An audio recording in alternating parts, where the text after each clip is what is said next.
Hey everyone, hi, welcome back to my channel. I'm Shelly and today I am going to be doing the long-awaited ranking every single classic I read in 2022. Now, this is going to be a long one. I am going to be getting ready while I talk through the rankings of the classics. I'm going from worst to first. And yeah, so I would really encourage you to grab a drink, to cozy up, because I feel like this is going to be a long, sort of rambly signature Shelly video, okay? And if you are new to my channel and you love reading and you like reading classics, I would really encourage you to subscribe because that's what I do over here. I read very eclectically, but classics is definitely a huge portion of my reading diet. And yeah, right now I'm going to be reviewing all the classics I read, which was quite a few. Now let's just go ahead and jump into the meat of this video. Hey all, I want to do a quick interjection here because I think I forgot to ask, but I definitely want to know, what was your favorite classic read this year? What was it? Why was it so good? Please tell me, let me know, because I'm always looking for truly impeccable, incredible, amazing classics to put on my list. And as I'm sharing with you, I really want to know, like, what was the creme de la creme for you? Please. This is like one of my favorite conversations to have. And yeah, so flood my comments with positive vibes of wonderful classics you read. Or if you're feeling a little snarky, which I was at the beginning of this video, let me know about the classics that didn't work out for you as well. Just give me all the tea about your life of classical reading. I would really love to know that. But yeah, otherwise let's just go ahead and jump in. I wanted to define the term classics before I actually jumped into the video because I had a really hard time having the sort of a delineating line of what is a classic and what is not a classic.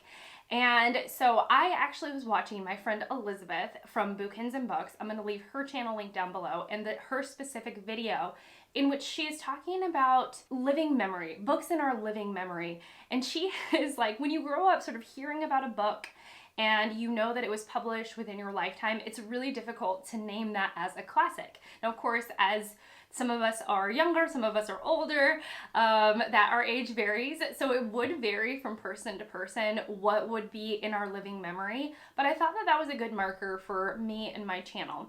So basically, I am saying that books that were written from well, I'm not going to give you the exact birth date. I'm kind of weird about my birthday and how old I am. It's just one of the things that I'm very shy about. But I will say that the late 80s, early 90s was my cutoff date.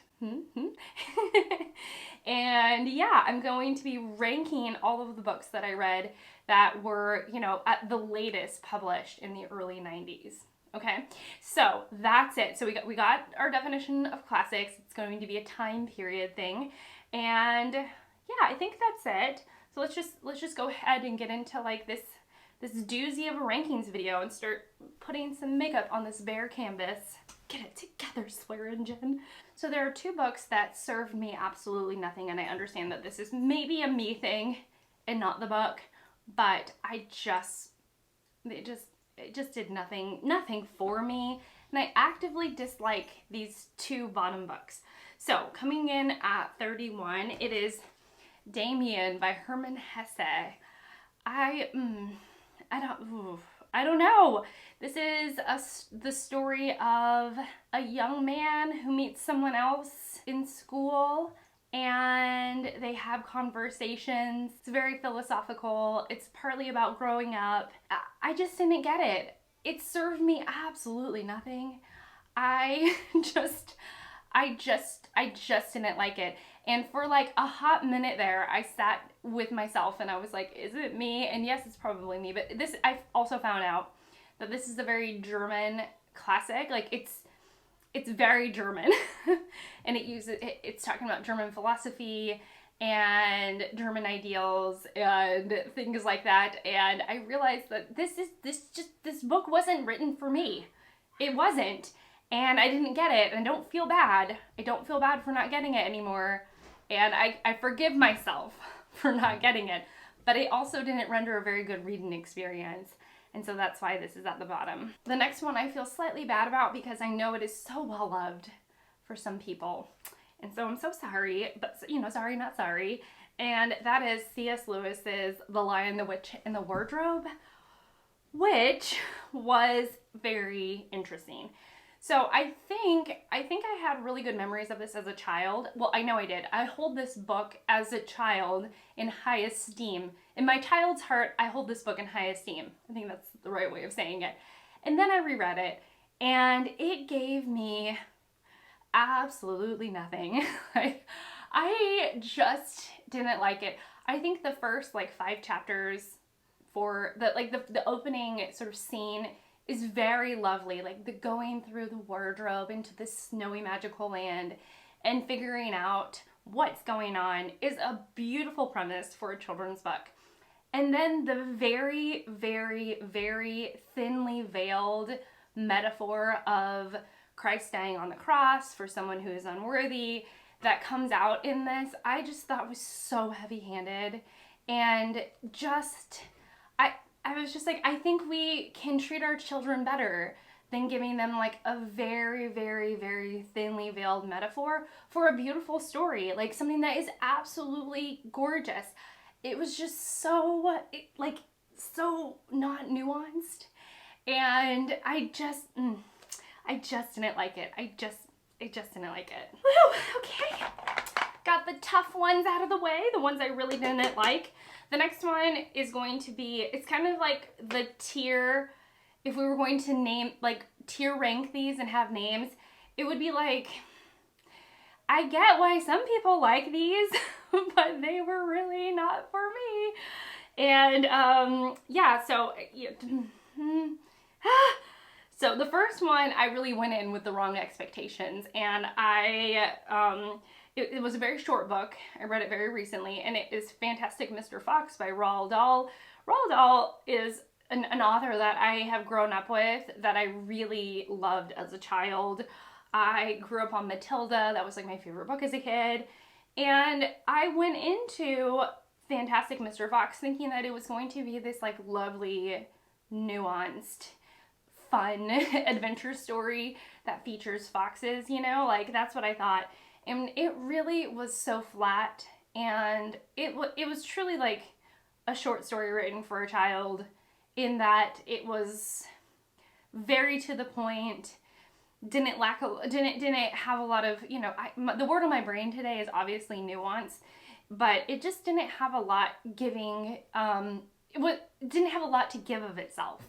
It really just was what it was. The story was sort of plain and simple, and it was over in a flash. And I really think that if I had entered this with different expectations, it would have went better.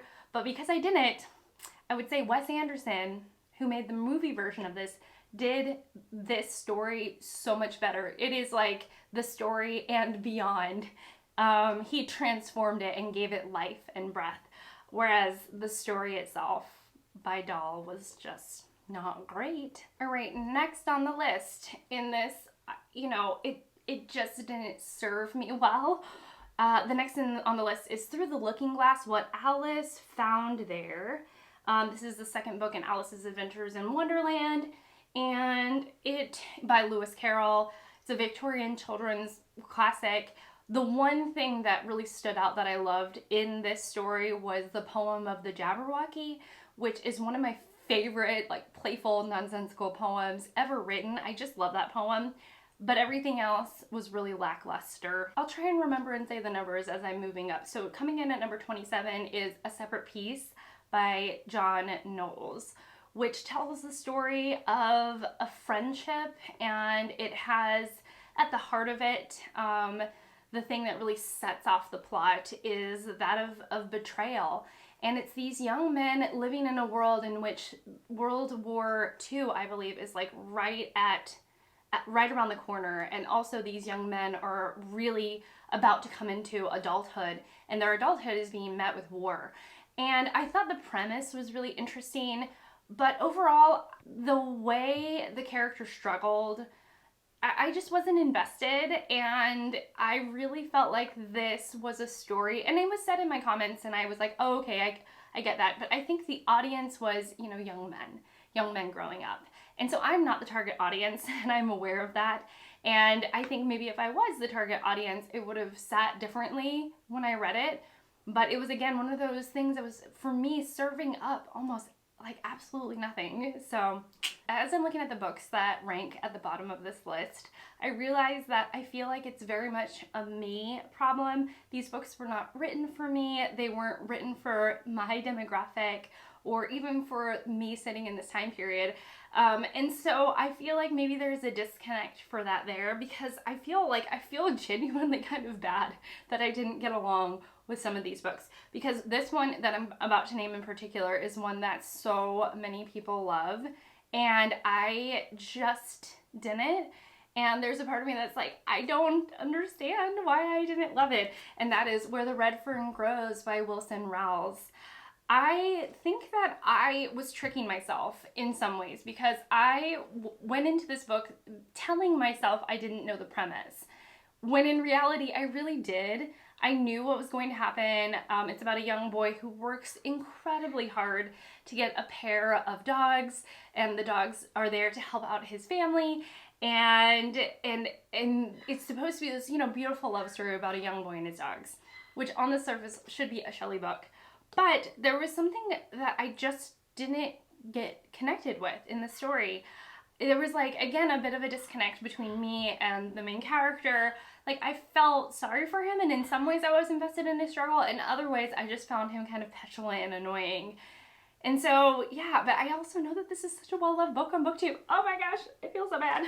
Next, I feel less bad because I actually know why I don't like this book. And so now we're getting into more of I like some of it, but I also understand why I didn't like it. And that would be Alice's Adventures in Wonderland, the first book. And this was also by Lewis Carroll. It's a Victorian children's classic. And here's the deal. This is basically a bunch of inside jokes that Lewis Carroll was sort of riffing on with, I believe, his daughter. And a story evolved from there.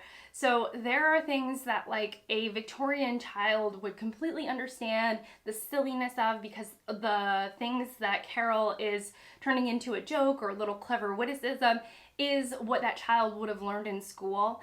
But I'm not a Victorian child, so, shocker, right?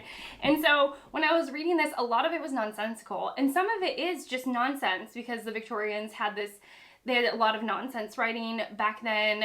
There was just a lot of that going on in this time period, and it's not my favorite to read. I read a bunch of Edward Lear's poetry, and I found it almost grating after a while, because the poetry is nonsense poetry and it's not supposed to make sense.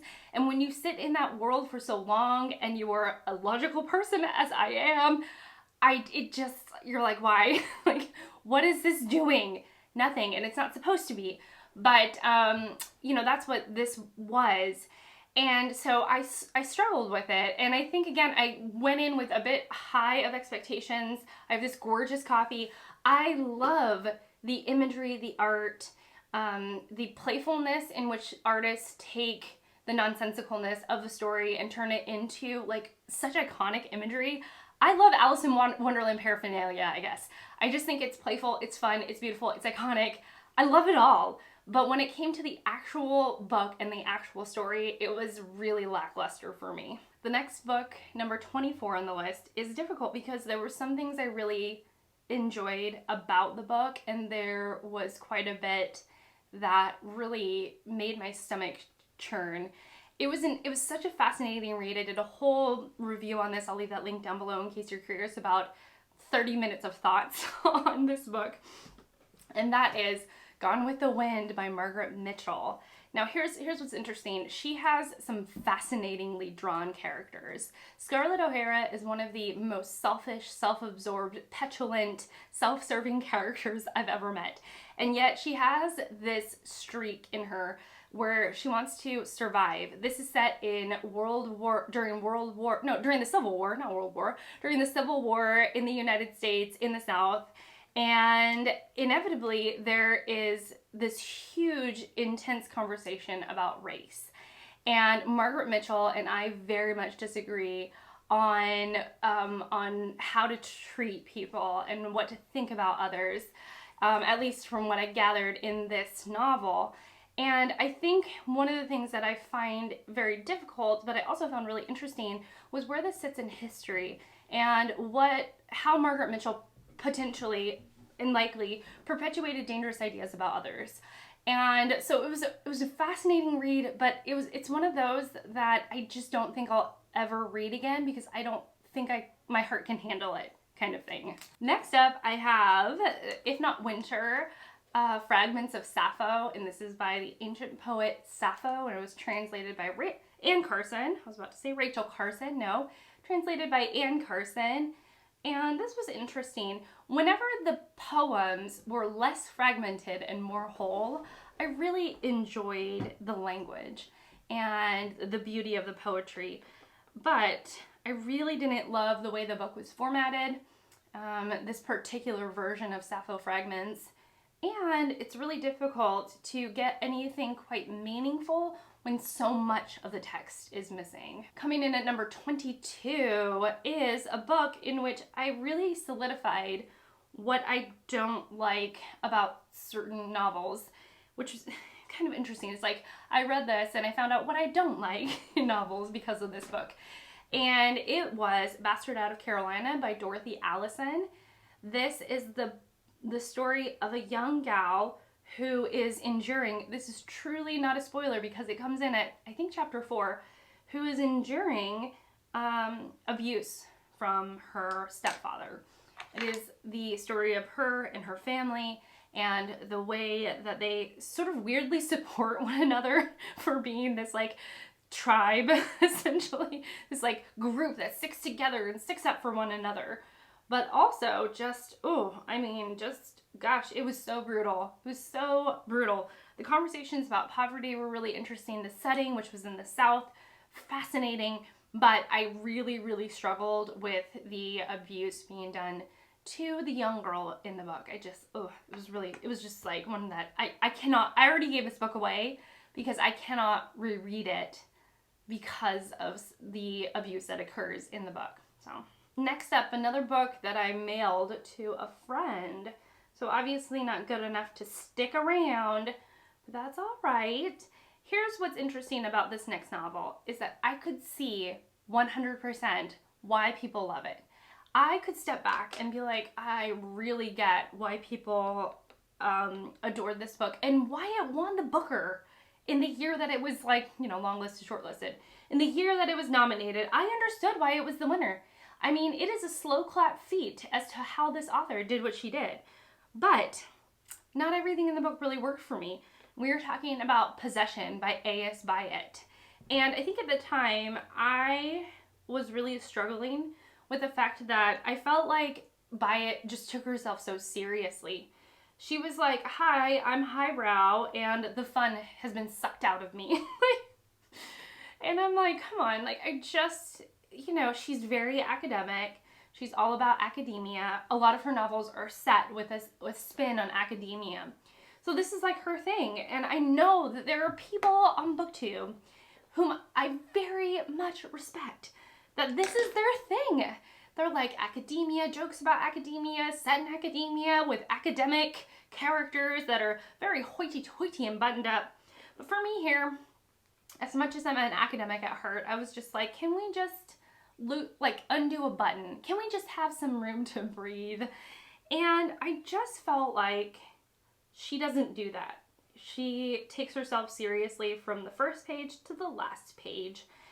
And that's why she is number 21 on this list. The next one, again, it's going to be kind of paired up with Bastard Out of Carolina in that this book was another one of the books where I discovered I just cannot handle an assault, like a brutal assault being done to a minor, to somebody who I think is like a child or read as a child. And I don't know, I think part of it is because I'm a mother and I just don't want to consume that kind of media. Like, it just stokes an anxiety in me that I just, I don't want anything to ever happen to my precious boys. So anyways, so this book didn't exactly work for me, but I really loved the conversation that this book had at its core about the standards of beauty and what it means to be beautiful. which was like another layer to this book that really jived with me, and that is Toni Morrison's The Bluest Eye. This is the first time I met Toni Morrison on the page. Her writing is lyrical and fascinating. She has really beautifully drawn characters, but not everything in this book worked for me, although I would say that the main thrust of the story and the overall themes that she is driving at throughout the book is wonderful.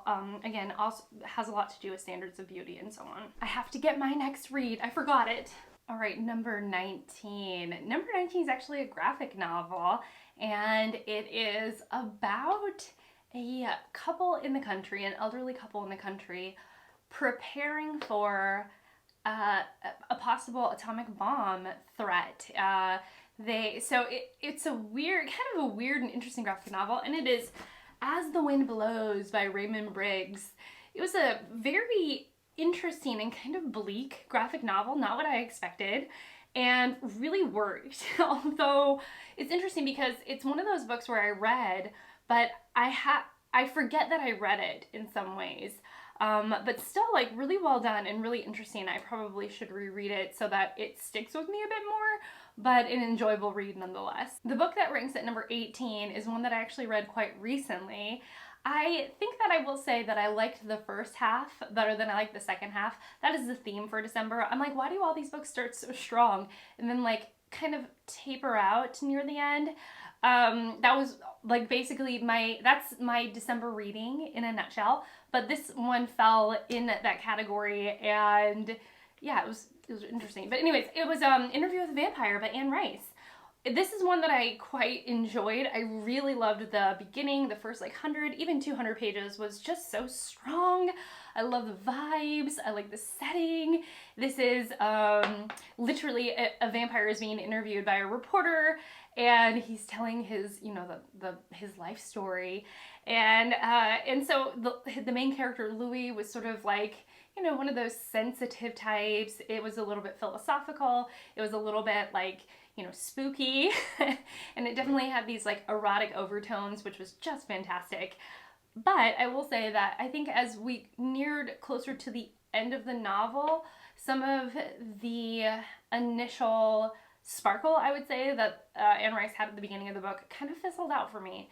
So yeah, but still a really good book nonetheless. I kind of gave up the tier ranking, but we have definitely moved into the territory of books that I really enjoyed, that put a smile on my face, and there are some critiques. There isn't like, I love the whole thing and I feel just so amazing about it. Like, there are some critiques to these books, but overall these were really positive and enjoyable experiences. That's the territory we've started with. And I think that the beginning of that was Interview with the Vampire, and it's going to continue with this next book. So number 17 is going to be The Secret Garden by Frances Hodgson Burnett. This was a beautiful book. It really, really was. There was just gorgeously drawn characters and beautiful writing about gardens and nature, which is really like my thing. And actually, I will say that in, I even bookmarked it because it was so beautiful. But if you have this book, the first full paragraph of chapter 21 named Ben Weatherstaff, that paragraph made my heart sing. I mean, it was gorgeous. Why don't I just read it for you? Or I'll read you the first couple of sentences of this paragraph, and then I really ought to like move it along with this list. So one of the strange things about living in the world is that it is only now and then one is quite sure one is going to live forever and ever and ever. One knows it sometimes when one gets up at the tender, seldom dawn time and goes out, stands alone, and throws one's head far back and looks up and watches the pale sky slowly changing and flushing and marvelous unknown things happening until the east almost makes one cry out and one's heart stand still at the strange unchanging majesty of the rising of the sun, which has been happening every morning for thousands and thousands and thousands of years. Oh gosh, I just love that. The reason why it ranks so lower in this is that the impetulance of the children and the class discrepancy was a little bit grating. Like, one of the things about the main character, Mary, is that she truly does nothing for herself. And she had a servant when she lived in India who dressed her and did everything for her.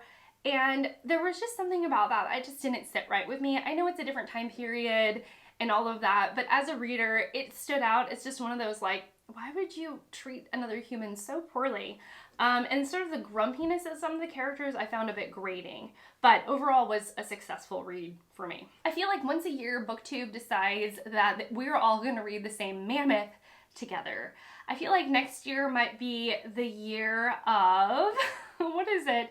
Les Mis. It might be the year of Les Mis. I feel like a lot of people are thinking about reading that. But this past year, we all chose, a whole bunch of us chose to read War and Peace by Leo Tolstoy. Everyone and their mother read this, and I was no exception. This is the story about aristocracy and what the wars on certain key family, the effects of going to war on certain key families in the story. And it's about love and betrayal and death and all of the juicy stuff of life. So it worked. It did work. I will say that there was a part of me that just loved, there was like two sides to this. Literally the warring side, in which you are on the battlefield, things are going down, things are happening, strategy is happening, and, you know, and all of that. And then there is this town side where you're in the town having tea with the families, hanging out and seeing what's going on, and drama unfolds from there. There were some moments that I genuinely laughed out loud in this book. Some of it was so hilarious. However, the side that worked better for me was being in town, when we're like in town hanging out, trying to figure out what to do with, you know, the young ladies and how to support their men and all of that. I like those parts more than I liked being on the battlefield. It's just the kind of reader that I am.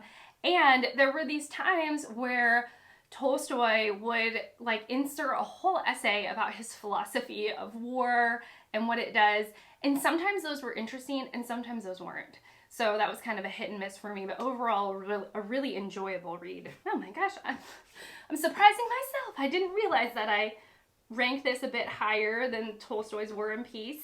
It's okay. All right, so the next one was, which comes in at 15, is going to be Frankenstein by Mary Shelley.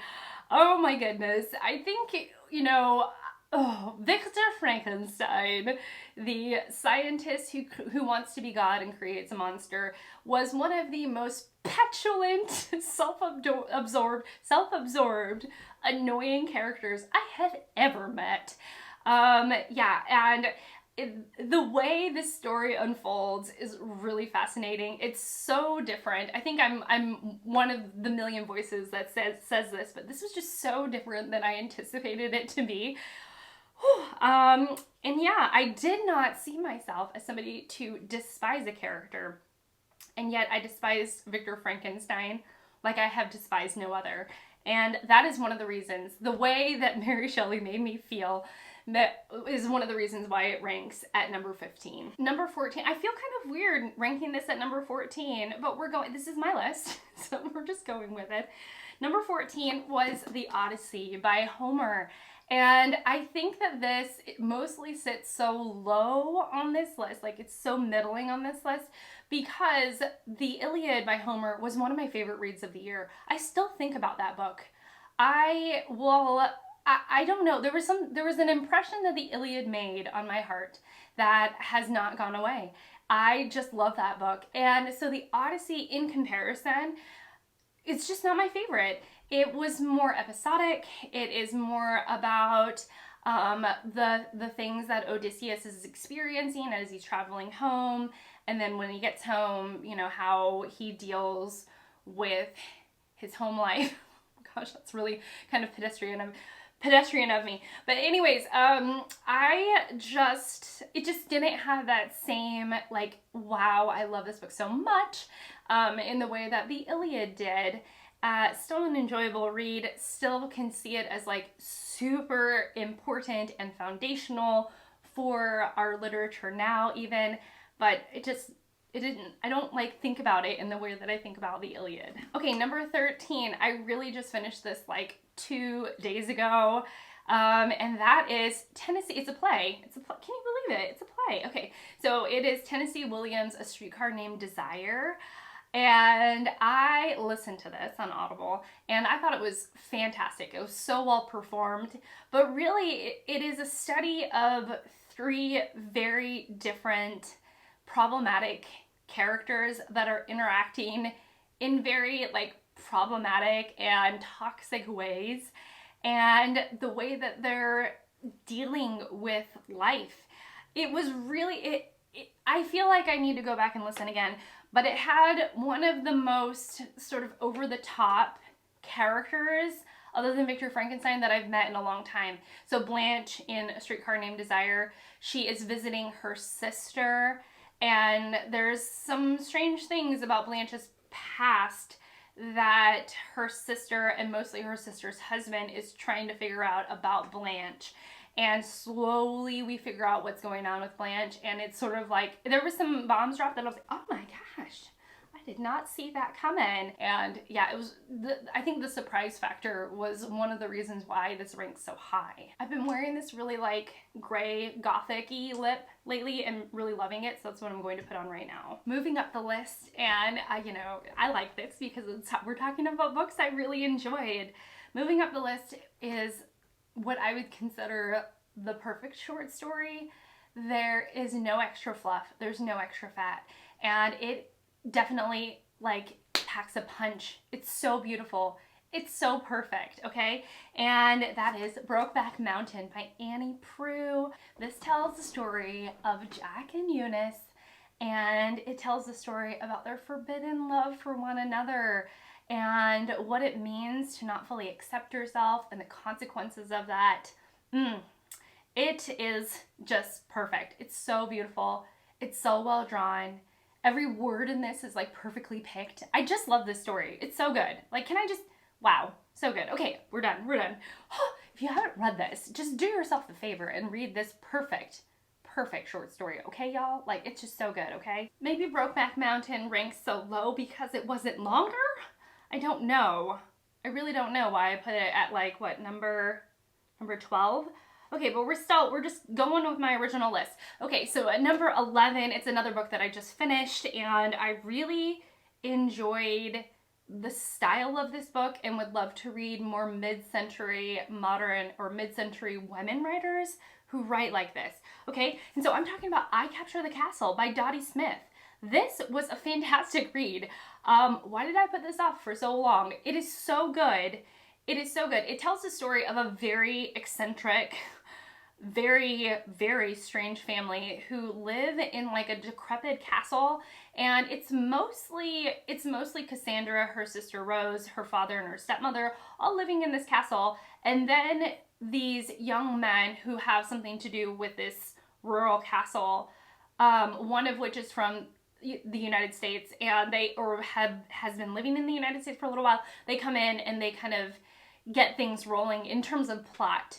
But what I loved about this was like the description of the area. The castle in and of itself is its own character. And as a setting, Dottie Smith really had this whole setting very well realized. And it reminded me how much I love setting in a book. There was just something about it that just feels so atmospheric and lovely. And I just loved this book, okay? There was so much about it that I loved. I love that it was like slow moving and a very slow plot, and the characters were so well defined. There were some genuinely hilarious moments in this book. Oh, it's so good. Okay, it was so good.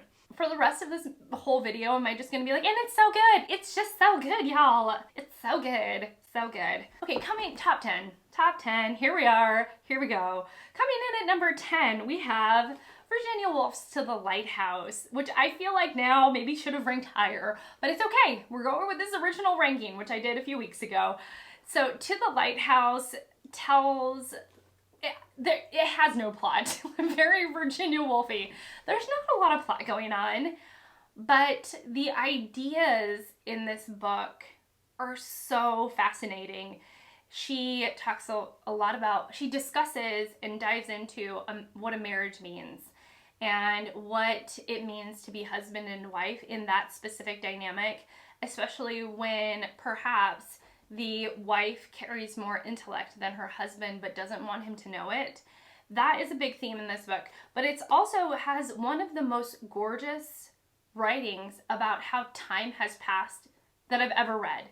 And it's smack dab, and it's like part 2 of the book. It's just so beautiful and so it's everything I love in a book. It's like, don't tell me, just show me. My camera did that thing where it's like, Shelley, stop talking. And I'm like, no, I'm talking about my classics here. I will talk as long as I want to talk. So anyways, what was I saying? So Virginia Woolf takes that brief of like, show me, don't tell me. And she does it so beautiful. She does it in such a Virginia Woolfy kind of way. So beautiful. I love this book, okay, y'all? Like, I just love it, okay? And if you are interested in Virginia Woolf and like what she has to offer and you're not exactly sure where to start, this might be a really good place to start. I think it's a little bit easier to digest and to get into than Mrs. Dalloway. And it also has some reprieve in regards to her style. Her style kind of changes slightly as the story moves. So yeah, really great read. I must really value beautiful writing because, again, this is another beautifully written, it's a beautifully written play, but it surprised me because some of the most beautiful writing is in the in-between moments when the scene is being described, when scene changes are happening. And it's such a powerful and dynamic book, really great. And that is A Raisin in the Sun by Lorraine Hansberry, which tells the story of, it tells the story of a family living in Chicago in poverty. I always forget where it's set because it's set in a single apartment and that's where you are. And the apartment in a lot of ways could stand for anywhere in the US, but I do think it's important that it's set in Chicago. And it follows this multi-generational Black family living under one roof and how they interact with one another. Powerful, powerful book. Next up on the list is one that I read as my first book of the year, and I still love it. I'm already due for a reread because it was just so good, and that is James Baldwin's Giovanni's Room, which tells the story of a young man struggling with his sexuality and what it all means. Wow, this is just, it's so good. It's so interesting when we think about like societal standards and the pressures put on a person, and a lot of times the pressure that one's own self puts on themselves, you know? And it's just beautiful. Just beautiful. I do think, now that I kind of think back on this slightly more critically, I do think the first half was the thing that knocked it out of the park, and the second half wasn't as strong. But still a beautiful, beautiful read. I do love a good love story, and so at number 7 is none other than a gorgeous Victorian love story. This was my first run-in with this author, and that is, whoa! It's okay, book's fallen, it's all right. That is Elisabeth Gaskell's North and South. I really liked this story. This tells the story of Margaret Hale and her moving out of her town to somewhere quite different. And it's about learning like a different area. For her, it's about the mill workers, I believe. Gosh, it's been a while since I read this. Yeah, it's about the mill workers and the injustices done to those workers. But it's really, you know, at the heart of it, it's really about Margaret Hale and her love story. And it's dramatic. There's a lot of social commentary. It's just well done. Like, just, oh gosh, what a great read. So if you've not read Gaskell and you're like, where do I start? I don't know. This is a great place to start with her. Just so good. Coming in at number 6, another really beautiful read, and that is Zora Neale Hurston's Their Eyes Were Watching God, which tells the story of Janie, who has just come back to her hometown after having lived a very full, dramatic and intense life. It is about Janie and the way that, not necessarily the way, but it's about her relationships. The relationships that she's had with men and the way that that has changed her. It's about agency and finding yourself. Oh, it is so good, y'all. It's so good. Yeah, beautiful, beautiful read. Just sits in a very special place in my heart with this one. Next up, another January read that has stuck with me all year, and I do think is just another, like, what I would consider perfect book, and it is Anne of Green Gables by L.M. Montgomery. Now, this is set in Canada on Prince Edward Island. It's about this orphan girl who is adopted by an older brother and sister couple. They're not together, but they're a pair that have decided to raise her. And Anne is socially awkward and curious and has a lot of hubris. There's a lot of humor in this, and it's about friendship and the way female friendships form. Gosh, there's just so much to love about this book. Truly, there's so much to love about this book. The writing is beautiful. The setting is gorgeous. And Anne is just one of the most lovely characters and human characters. She's dynamic. She makes mistakes. She is, has lots of big feelings and a big imagination. And there's a lot that I could identify with, but a lot to love about her. And she's just one of those characters that sits just so preciously in my heart. Another book that I read, and I think, so here's what's interesting. This is one of the only books that I feel this way about. I read this book, and I don't want to say that I didn't like it, but I liked it, and then I kind of put it away in my mind for a little while. And now that I've revisited it in my memory, I think back on it and the impact that it had. And I continue to think about it and deconstruct it in my mind, and now I want to read it again. And there's just something about it that I really love. And so this is one that's actually aged better. The more time I've spent away from it, the better it's grown in my memory. And now I need to go back and check my memory, because I really just love this. And that was Beloved by Toni Morrison. This tells the story of Sethe, who has had some trauma in her life, and it's about working through that trauma and the past.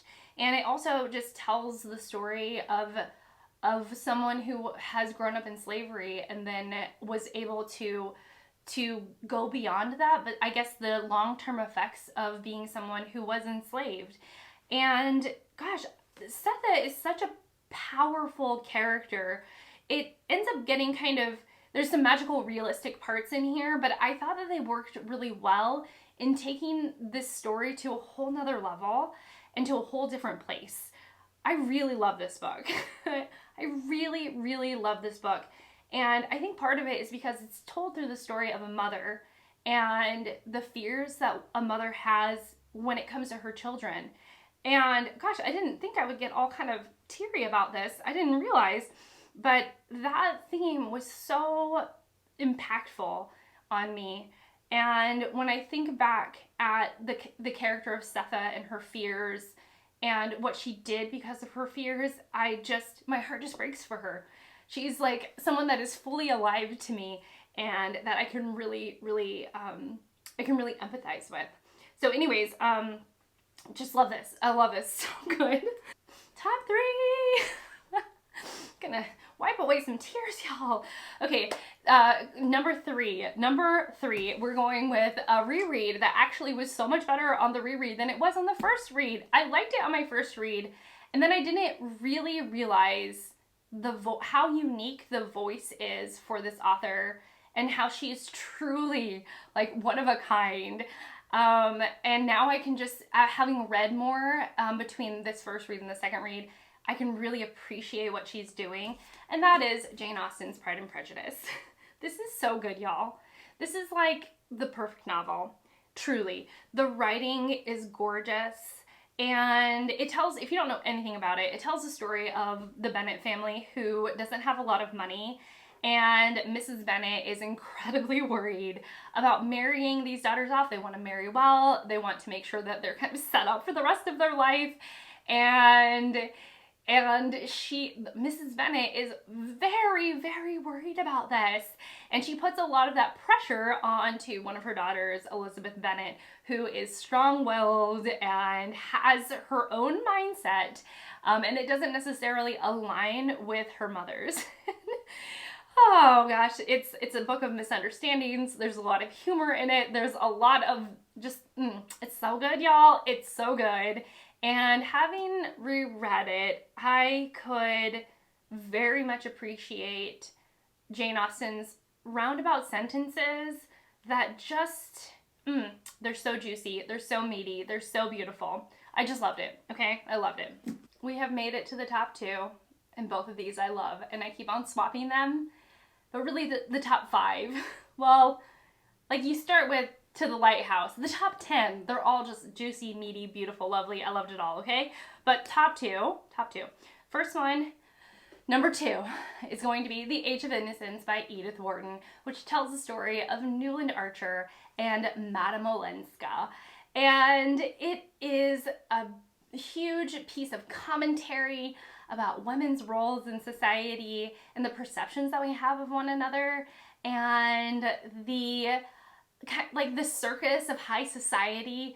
Oh, it is so good. It is so good. The opening scene to this, at the opera, and they're talking about what everyone's wearing. I just loved it, okay? Like, I loved it. This was like a Shelley book, all right? Like, I was like, tell me about the high fashion and what it means and why we're judging people based off of it. I love it all. Like, I love it all. And this was serving up so much. There were so many twists and turns in it that I didn't recognize. I mean, I didn't realize. Like, it was so surprising. It was so good. I just loved it. And can we just take a moment and just like slow clap Edith Wharton for her writing? It's just gorgeous. I mean, just beautiful. So yeah, loved this. But my number one book was the book that is basically perfect. The writing is jaw-droppingly beautiful. Let's just say that. And that is The House of Mirth by Edith Wharton. I really struggled to choose between the top 2. I just had a really difficult time because I love them both. They were both so good. But I think that The House of Mirth, there were some metaphors in here that were the most just beautiful things I have ever read. I just loved it. And this tells the story of Lily Bart, who grew up with a family that pretended to have more money than they actually did. And now she is in this position where she is trying to like roll with the big dogs of high society in New York. And it's, it's going, but maybe not as well as Lily Bart thinks. Meanwhile, there is the love interest, Lawrence Selden, who just seems to always be narrowly missing his opportunity with Lily Bart. And it has similar themes of talking about women in society, but this one, it's just different, okay? It's just different than The Age of Innocence. It's just different than The Age of Innocence. It's more tragic, and there is something I quite liked about that. I liked that it was a bit tragic, and there were some metaphors that I still think about. Like, I'm just like, that is so beautiful. And I loved it. I just loved it. Okay, and that's it. This is my number 1. Thank you so much for watching this doozy of a video. Thank you so much for being here. I really appreciate it and spending this time with me. I hope that you all put down below your favorite classics. You wrote to me and told me about your favorite classics. I would really appreciate that because I'm always looking for some good recommendations. But yeah, that's it for me. So thank you so much for watching. Thank you so much for spending this time with me. I really appreciate it. And I will see you all in my next one. Bye, guys.